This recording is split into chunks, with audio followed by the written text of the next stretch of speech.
ओम शांति। आज 9 दिसंबर 2024 के बाबा के अनमोल मधुर महावाक्य सुनेंगे। आज की मुरली में बाबा कहे, बच्चे जब तुम सन्मुख बैठते हो तो अपने को शरीर नहीं समझना है, अपने को आत्मा समझकर बैठना है। तो बाबा जो कुछ भी समझाते हैं उसको सहजता से समझ सकेंगे और धारण कर सकेंगे।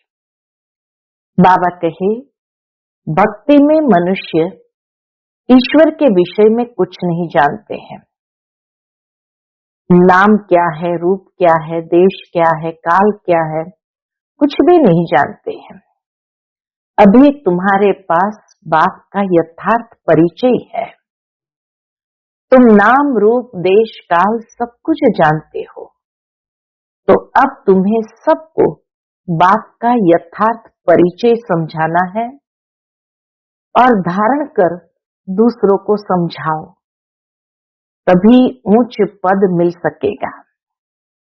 बाबा कहे, जो राजयोगी बच्चे हैं उन्हें बाबा का डायरेक्शन है कि तुम्हें पवित्र जरूर बनना है। इस पतित दुनिया में किसी से दिल नहीं लगानी है। बाप और टीचर को निरंतर याद करना है। तो सुनते हैं आज के बाबा के अनमोल मधुर महावाक्य। ओम शांति। मीठे बच्चे, विनाश के पहले सबको बाप का परिचय देना है। धारणा कर दूसरों को समझाओ, तब उच्च पद मिल सकेगा। आज की मुरली से प्रश्न है, राजयोगी स्टूडेंट्स को बाप का डायरेक्शन क्या है? उत्तर, तुम्हें डायरेक्शन है कि एक बाप का बनकर फिर औरों से दिल नहीं लगानी है। प्रतिज्ञा कर फिर पतित नहीं बनना है। तुम ऐसा संपूर्ण पावन बन जाओ जो बाप और टीचर की याद स्वतः निरंतर बनी रहे। एक बाप से ही प्यार करो, उसे ही याद करो, तो तुम्हें बहुत ताकत मिलती रहेगी। ओम शांति। रूहानी बाप बैठ समझाते हैं। समझाते तब है जबकि ये शरीर है। सन्मुख ही समझाना होता है। जो सन्मुख समझाया जाता है वह फिर लिखत के द्वारा सबके पास जाता है। तुम यहाँ आते हो सन्मुख सुनने के लिए। बेहद का बाप आत्माओं को सुनाते हैं। आत्मा ही सुनती है, सब कुछ आत्मा ही करती है। इस शरीर द्वारा बाबा कहे, सब कुछ आत्मा ही करती है इस शरीर द्वारा। इसलिए क्या करो, पहले पहले अपने को आत्मा जरूर समझना है। गायन है, आत्माएं परमात्मा अलग रहे बहुकाल। सबसे पहले पहले बाप से कौन बिछड़कर आते हैं यहाँ पाठ बजाने? बाबा पूछते हैं, सबसे पहले पहले बाप से कौन बिछड़कर आते हैं यहाँ पाठ बजाने? तुमसे पूछेंगे, कितना समय तुम बाप से अलग रहे हो? तो तुम कहेंगे 5000 वर्ष। पूरा हिसाब है ना? यह तो तुम बच्चों को पता है कैसे नंबरवार आते हैं। बाप जो ऊपर में थे वह भी अभी नीचे आ गए हैं। तुम सबकी बैटरी चार्ज करने। बाबा भी ऊपर से नीचे आ गए, इसलिए सबकी बैटरी चार्ज करने। अभी बाप को याद करना है। अभी तो बाप सन्मुख है ना। भक्ति मार्ग में तो बाप के ऑक्यूपेशन का पता ही नहीं है। नाम, रूप, देश, काल को जानते ही नहीं। तुमको तो नाम, रूप, देश, काल का सब पता है। बाबा कहे, संपूर्ण परिचय तुम्हें पता है। तुम जानते हो इस रथ द्वारा बाप हमको सब राज समझाते हैं। रचता और रचना के आदि मध्य अंत का राज समझाया है। ये कितना सूक्ष्म है। इस मनुष्य सृष्टि रूपी झाड़ का बीज रूप बाप ही है। वह यहाँ आते जरूर है। नई दुनिया स्थापन करना उनका ही काम है। ऐसे नहीं कि वहां बैठे स्थापना करते हैं। बाबा कहे ऐसे नहीं वहां बैठे स्थापना करेंगे। परम धाम में बैठकर तुम बच्चे जानते हो बाबा इस तन द्वारा हमको सन्मुख समझा रहे हैं। यह भी बाप का प्यार करना हुआ ना। और कोई को भी उनकी बायोग्राफी का पता ही नहीं है। बाबा की बायोग्राफी क्या है दुनिया में कोई भी नहीं जानते हैं। गीता है आदि सनातन देवी देवता धर्म का शास्त्र। यह भी तुम जानते हो। इस ज्ञान के बाद है क्या? बाबा कहे इस ज्ञान के बाद है विनाश। विनाश जरूर होना है। और जो भी धर्म स्थापक आते हैं उनके आने पर विनाश नहीं होता है। सबसे महत्व की बात है कि जब परमात्मा इस संसार में आते हैं आदि सनातन देवी देवता धर्म की स्थापना करने, उसके बाद महाविनाश होता है। बाकी बाबा कहे जब दूसरे धर्म स्थापक आते हैं उनके धर्म स्थापन करने के बाद विनाश नहीं होता है। विनाश का टाइम ही यह है। इसलिए तुमको जो ज्ञान मिलता है वह फिर खलास हो जाता है। तुम बच्चों की बुद्धि में ये सब बातें हैं। तुम रचता और रचना को जान गए हो। है दोनों अनादि जो चलते आते हैं। बाप का पाठ ही है संगम पर आने का। भक्ति आधा कल्प चलती है, ज्ञान नहीं चलता। ज्ञान का वर्षा आधा कल्प के लिए मिलता है। ज्ञान तो एक ही बार सिर्फ संगम पर मिलता है। यह क्लास तुम्हारा एक ही बार चलता है। यह बातें अच्छी रीति समझकर फिर औरों को समझाना भी है। बाबा कहे तुमको समझकर फिर औरों को समझाना भी है। पद का सारा मदार है सर्विस करने पर। तुम जानते हो पुरुषार्थ कर अब नई दुनिया में जाना है। धारणा कर और दूसरों को समझाना, इस पर ही तुम्हारा पद है। विनाश होने के पहले सबको बाप का परिचय देना है और रचना के आदि मध्य अंत का परिचय देना है।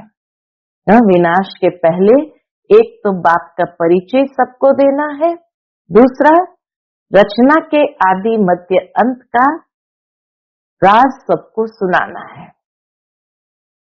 तुम भी बाप को याद करते हो कि जन्म जन्मांतर के पाप कट जाए।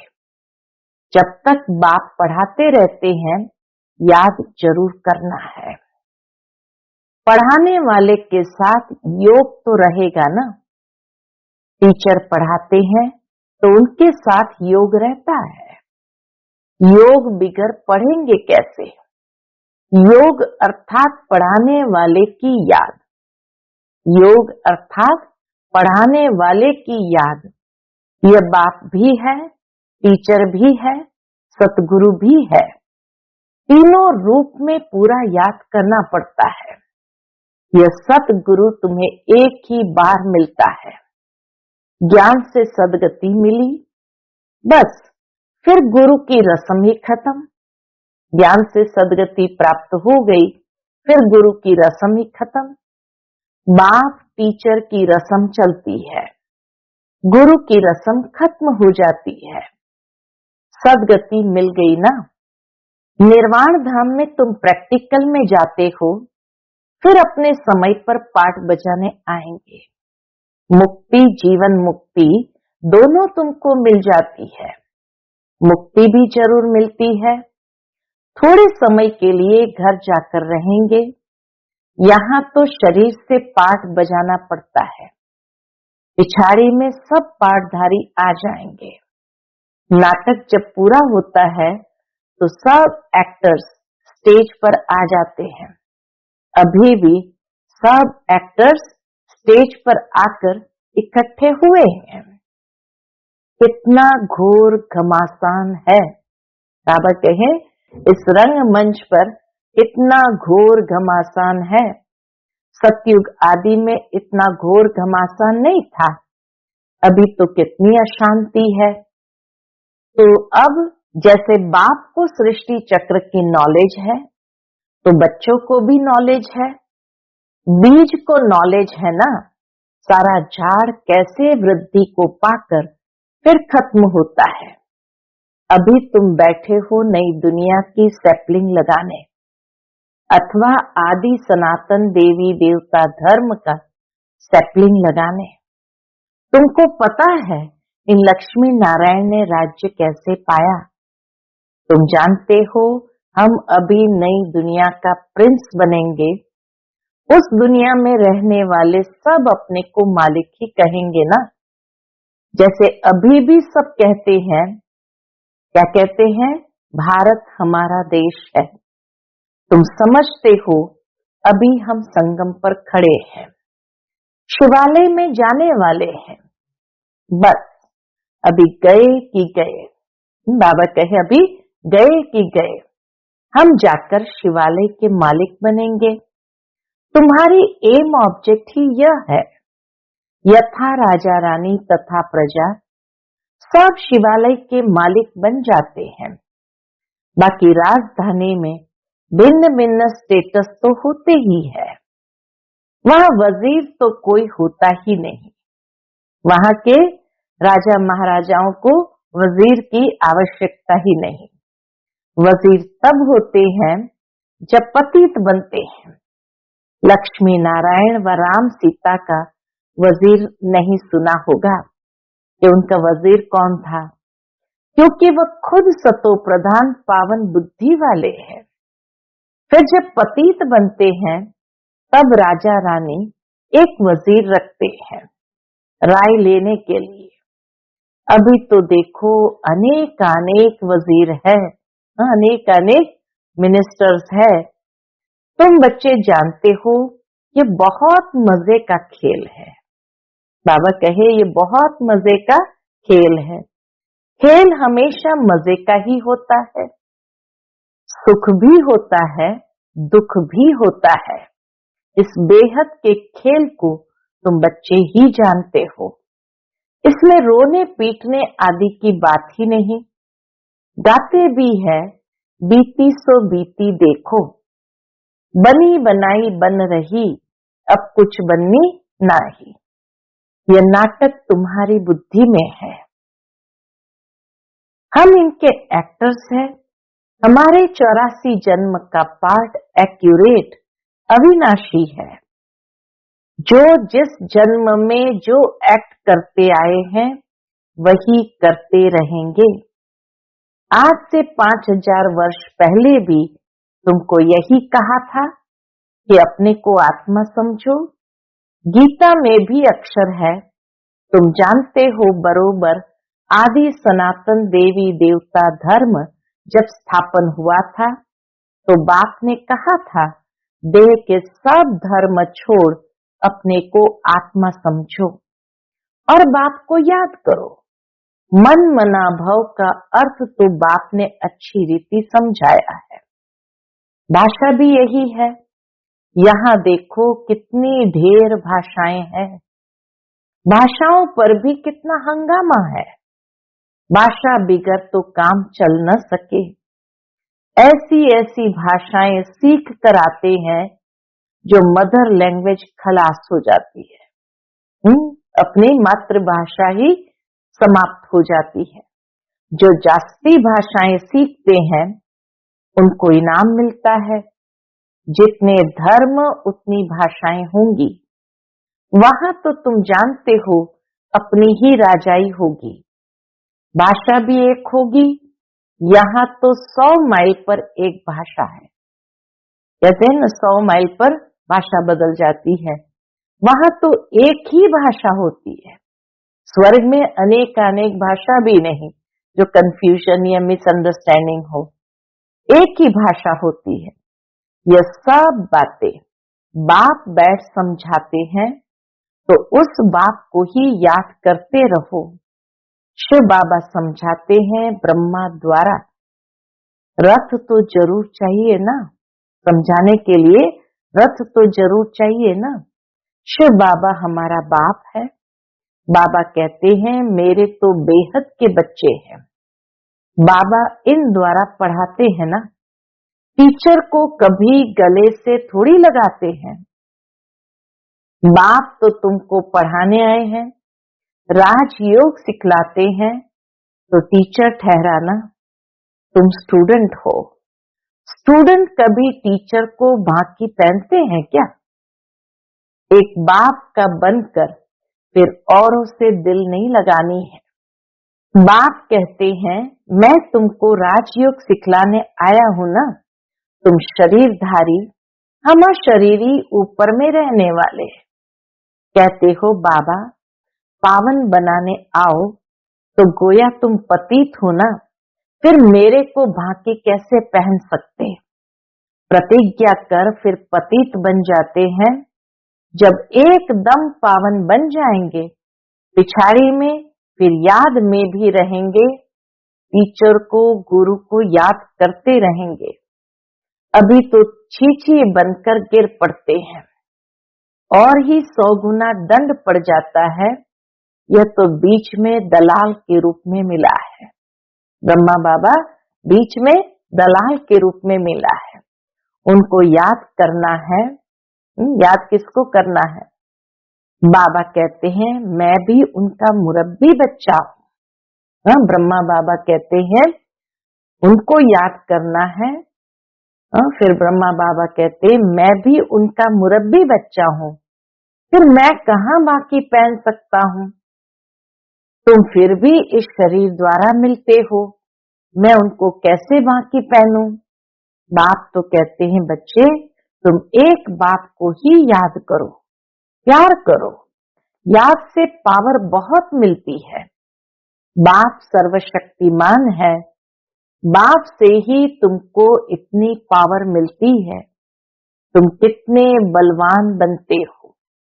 तुम्हारी राजधानी पर कोई जीत पहन न सके। बाबा कहे तुम्हारी राजधानी पर कोई जीत पहन न सके। रावण राज्य ही खत्म हो जाता है। दुख देने वाला कोई रहता ही नहीं। उनको सुखधाम कहा जाता है। रावण सारे विश्व में सबको दुख देने वाला है। जानवर भी दुखी होते हैं। रावण के कारण जानवर भी दुखी होते हैं। वहां तो जानवर भी आपस में प्रेम से रहते हैं। यहाँ तो प्रेम है ही नहीं। तुम बच्चे जानते हो ये ड्रामा कैसे फिरता है। ड्रामा बड़े मजे का है। फिर ड्रामा कैसे फिरता है, इसके आदि मध्य अंत का राज बाप ही समझाते हैं। कोई अच्छी रीति पढ़ते हैं, कोई कम पढ़ते हैं। पढ़ते तो सब है ना, सारी दुनिया भी पढ़ेगी, अर्थात बाप को याद करेगी। बाप को याद करना यह भी पढ़ाई है ना। याद भी पढ़ाई का ही एक हिस्सा है। उस बाप को सब याद करते हैं। वह सर्व का सदगति दाता, सबको सुख देने वाला। कहते भी है आकर पावन बनाओ तो जरूर पतित ठहरे। वह तो आते ही है विकारियों को निर्विकारी बनाने। पुकारते भी है हे अल्लाह आकर हमको पावन बनाओ। उनका यही धंधा है, इसीलिए बुलाते हैं। बाबा कहे उनका धंधा ये पावन बनाने का, इसीलिए सब उनको बुलाते हैं। तुम्हारी भाषा भी करेक्ट होनी चाहिए। वो लोग कहते हैं अल्लाह, वह कहते हैं गॉड। बाबा कहे इस्लाम धर्म वाले कहेंगे अल्लाह, तो क्रिश्चियन धर्म वाले कहेंगे गॉड। गॉड फादर भी कहते हैं। पिछाड़ी वालों की बुद्धि फिर भी अच्छी रहती है, इतना दुख नहीं उठाते हैं। तो अब तुम सन्मुख बैठे हो, क्या करते हो? बाबा को इस भ्रुकुटी में देखते हो, शिव बाबा को ब्रह्मा बाबा की भ्रुकुटी में देखते हो। बाबा फिर तुम्हारी भ्रुकुटी में देखते हैं। जिसमें मैं प्रवेश करता हूँ उनको देख सकता हूँ। बाबा कहे जिसमें मैं प्रवेश करता हूँ उनको देख सकता हूँ, वह तो बाजू में बैठा है। यह बड़ी समझने की बात है। मैं इनके बाजू में बैठा हुआ हूँ, यह भी समझता है हमारे बाजू में बैठा है। तुम कहेंगे हम सामने दो को देखते हैं, बच्चे कहेंगे हम बाप दादा को देखते हैं। बाप और दादा दोनों आत्मा को देखते हैं। तुम्हारे में ज्ञान है। बाप दादा किसको कहते हैं? आत्मा सामने बैठी है। भक्ति मार्ग में तो आंखें बंद कर बैठ सुनते हैं। पढ़ाई कोई ऐसे थोड़ी होती है। बाबा कहे पढ़ाई कोई आंखें बंद करके थोड़ी होती है। टीचर को तो देखना पड़े ना। यह तो बाप भी है, टीचर भी है, तो सामने देखना होता है। सामने बैठे और आंखें बंद हो, जुटका खाते रहे, ऐसी पढ़ाई तो होती नहीं। जुटका खाकर कोई पढ़ाई होती नहीं। स्टूडेंट टीचर को जरूर देखता रहेगा, नहीं तो टीचर कहेंगे ये तो जुटका खाते रहते हैं, यह कोई भांग पी कर आए हैं। जुटका खाएंगे ऐसे एकदम गिरेंगे तो बाबा कहे क्या भांग पी कर आए हैं? तुम्हारी बुद्धि में है, बाबा इस तन में है। मैं बाबा को देखता हूँ। बाप समझाते हैं ये क्लास कॉमन नहीं है। जो कोई आंखें बंद करके बैठे, स्कूल में कभी कोई आंखें बंद करके बैठते हैं क्या? और सत्संगों को स्कूल नहीं कहा जाता है। बल गीता बैठ सुनाते हैं, परंतु उसको स्कूल नहीं कहा जाता। वह कोई बात थोड़ी है जिसको देखे। कोई कोई शिव के भक्त होते हैं तो शिव को ही याद करते हैं, कान से कथा सुनते रहते हैं। शिव की भक्ति करने वालों को शिव को ही याद करना पड़े। जो शिव बाबा के भगत है वो तो जरूर शिव को ही याद करते हैं। कोई भी सत्संग में प्रश्न उत्तर आदि नहीं होता है, यहाँ होता है। यहाँ तुम्हारी आमदनी बहुत है।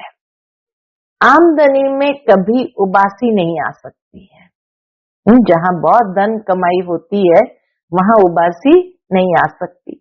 धन मिलता है ना तो खुशी होती है। उबासी गम की निशानी है। उबासी आना माना जरूर कोई ना कोई गम है। तो बाबा कहे बीमार होगा व दिवाला निकला होगा तो उबासी आती रहेगी। पैसा मिलता रहेगा तो कभी उबासी नहीं आएगी। बाबा व्यापारी भी है, ब्रह्मा बाबा व्यापारी भी है। रात को स्टीमर आते थे तो रात को जागना पड़ता था। कोई कोई बेगम रात को आती है तो सिर्फ फीमेल के लिए ही खुला रहता है। बाबा भी कहते हैं प्रदर्शनी आदि में फीमेल्स के लिए खास दिन रखो तो बहुत आएगी। पर्दे नशीन भी आएगी।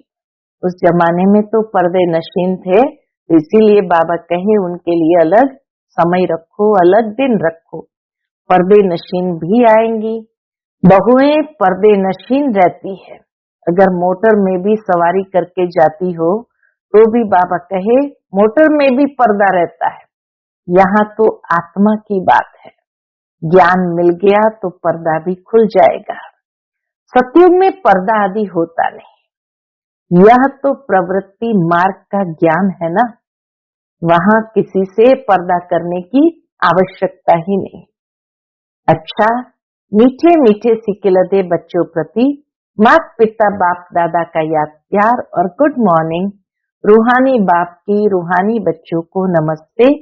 हम सभी रूहानी बच्चों की रूहानी माता पिता बाप दादा को याद प्यार, गुड मॉर्निंग और नमस्ते, नमस्ते, शुक्रिया बाबा, शुक्रिया। आज की मुरली से धारणा के लिए मुख्य सार है। पहली पॉइंट, ये खेल बड़ा मजे का बना हुआ है। इसमें सुख और दुख का पार्ट नूंदा हुआ है, इसलिए रोने पीटने की बात नहीं। बुद्धि में रहे, बनी बनाई बन रही, बीती का चिंतन नहीं करना है। दूसरी पॉइंट, ये कॉमन क्लास नहीं है, इसमें आंखें बंद करके नहीं बैठना है, टीचर को सामने देखना है। उबासी आदि नहीं लेनी है। उबासी गम यानी दुख की निशानी है। आज का बाप दादा का मधुर वरदान हम बच्चों के प्रति है, संतुष्टता के 3 सर्टिफिकेट ले अपने योगी जीवन का प्रभाव डालने वाले सहज योगी भव।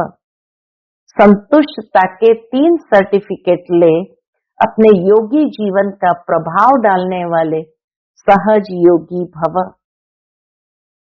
संतुष्टता योगी जीवन का विशेष लक्ष्य है। जो सदा संतुष्ट रहते और सर्व को संतुष्ट करते हैं, उनके योगी जीवन का प्रभाव दूसरों पर स्वतः पड़ता है। जैसे साइंस के साधनों का वायुमंडल पर प्रभाव पड़ता है, ऐसे सहज योगी जीवन का भी प्रभाव होता है। योगी जीवन के 3 सर्टिफिकेट है। कौन सा? एक, स्व से संतुष्ट, दूसरा बाप संतुष्ट और तीसरा लौकिक अलौकिक परिवार संतुष्ट। ये तीनों सर्टिफिकेट प्राप्त करना है। आज का स्लोगन है, स्वराज्य का तिलक, विश्व कल्याण का ताज और स्थिति के तख्त पर विराजमान रहने वाले ही राजयोगी है।